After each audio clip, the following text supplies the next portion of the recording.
Salutations, chers amis. Je présente à votre attention les dysfonctionnements et pannes les plus courants survenant sur la BMW série 765. Comme vous l'avez compris, le système électrique d'une voiture est extrêmement complexe. Il existe des bus de données multiplex accent aigu S avec de nombreux contrôleurs et unités de contrôle, littéralement un contrôleur dans chaque porte et chaque siège. Tout cela peut soit simplement échouer complètement, soit devenir un peu problématique, et on ne sait pas ce qui est le plus facile à gérer. L'électricité elle-même est assez bien réalisée, mais les points faibles restent le câblage sur le panneau moteur, le bus d'alimentation du démarreur et ses contacts, ainsi que le générateur, qui est chargé au maximum et tombe donc souvent en panne. Heureusement, le générateur lui-même est assez simple, refroidi par air. Les expériences avec l'eau appartiennent au passé, mais elles restent extrêmement coûteuses. La plupart des problèmes système sont liés à des pannes de nombreux blocs, et ces pannes sont généralement logicielles. Ne pensez pas que cela signifie que les problèmes sont résolus à moindre coût, loin de là. Le moins de problèmes surviennent sur les voitures restylées avec MASK ou avec les versions les plus simples du SSS, et les systèmes les plus avancés nécessitent inévitablement plus d'attention. Un autre dysfonctionnement amusant est la défaillance fréquente des réglages de la colonne de direction. Ils sont électriques, et si l'option « Entrée confort » est activée, ils peuvent tomber en panne pendant la période de garantie. En général, mieux vaut l'éteindre si votre ventre le permet. Il n'y a presque aucun problème avec le corps. Il est bien peint et la quantité d'aluminium qu'il contient n'est pas non plus prohibitive. La qualité des éléments intérieurs est très élevée, même si le cuir clair a tendance à s'user dès la 3e ou 4e année à proximité du poste de conduite. Sur les voitures de société, l'état du siège conducteur est souvent déplorable si l'intérieur n'a pas été soigné. Parfois, des traces du travail d'électricien potentiel, des tapis et des cartes de porte mal installées, des fiches endommagées et des attaches cassées sont visibles. Les voitures les plus anciennes peuvent présenter des traces de corrosion sur les arches arrière et aux endroits de fixation des pièces en plastique du soubassement. Soit dit en passant, le plastique se perd facilement et coûte cher. Vous devez prêter une attention particulière à la présence d'éléments d'origine du kit de soubassement et des bas de caisse. Ce n'est pas seulement un élément esthétique, ils sont également responsables de l'isolation phonique, donc la perte d'une plaque discrète entraînera une modification du fond sonore dans l'habitacle. La suspension est tout à fait traditionnelle chez BMW, à jambes de force McPherson à l'avant et multibras à l'arrière. Le design dans son ensemble est sans prétention, mais il existe quelques nuances.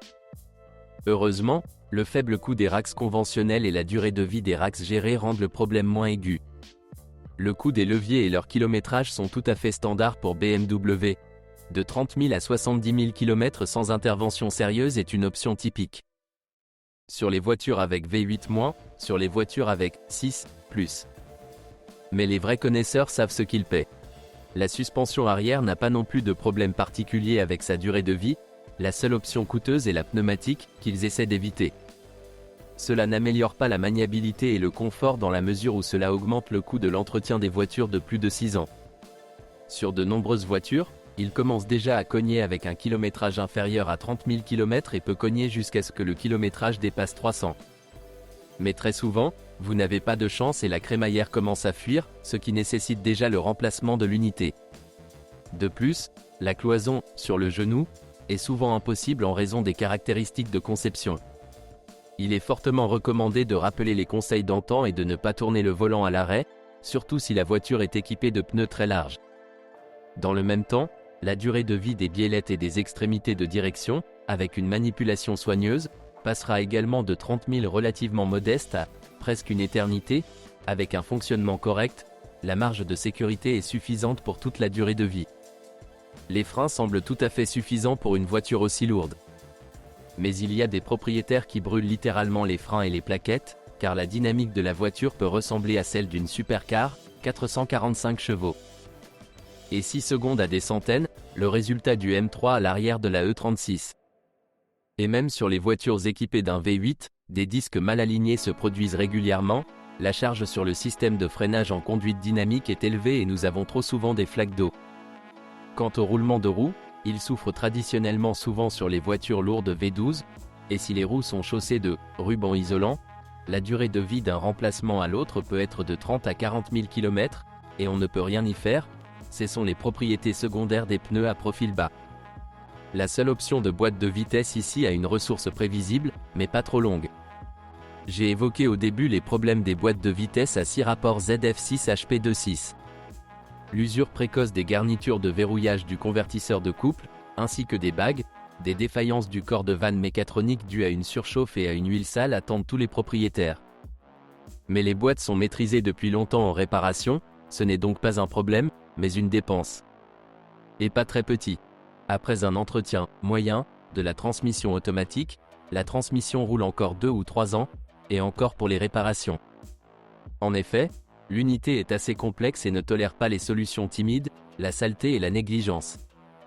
Commander une unité restaurée, sous contrat, auprès de l'ATSG ou d'autres grandes entreprises de réparation coûte désormais environ 200 000, mais sur des machines réparées il y a plusieurs années, de tels boîtiers peuvent être trouvés, et c'est l'une des options privilégiées.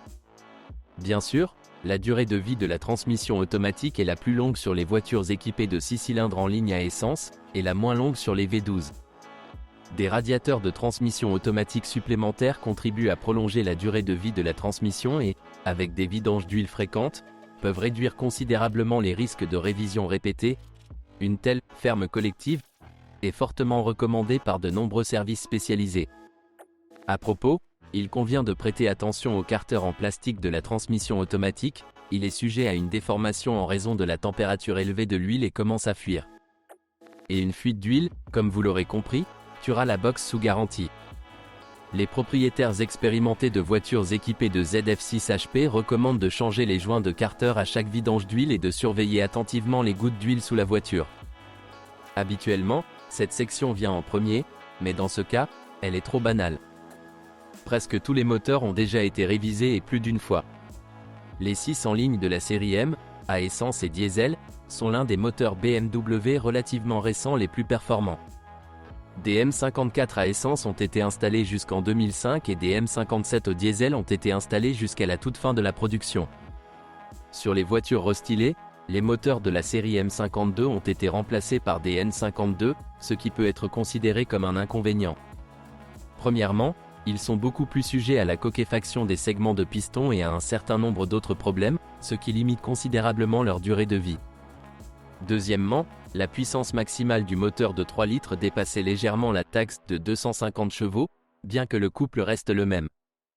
Les V8 essence de la série N62 ont été installés dès le début de la production de la voiture jusqu'à la toute fin, et il n'y a presque aucune chance qu'elle existe sans problème. Il est très sujet à la coquefaction avec des intervalles d'entretien standard de 15 000 km et une huile de marque. Mais de manière générale, sa conception est fiable et permet, sous certaines conditions, d'obtenir une très bonne durée de vie. Malheureusement, parmi les propriétaires de BMW, il y a rarement des gens qui sont enclins à vraiment améliorer quelque chose. La plupart des propriétaires tuent calmement le moteur au point que la restauration est impossible. Tout d'abord, les joints de soupape s'affaissent, puis les anneaux coque, et enfin, le revêtement des cylindres et des sièges de soupape avec guide sont endommagés. Si vous possédez soudainement une telle voiture et que vous lisez ceci, rappelez-vous, ce moteur a besoin d'une bonne huile, de préférence de l'huile ester, certainement pas de coquefaction. Et aussi, un court intervalle de remplacement, pas plus de 10 000 km en moyenne.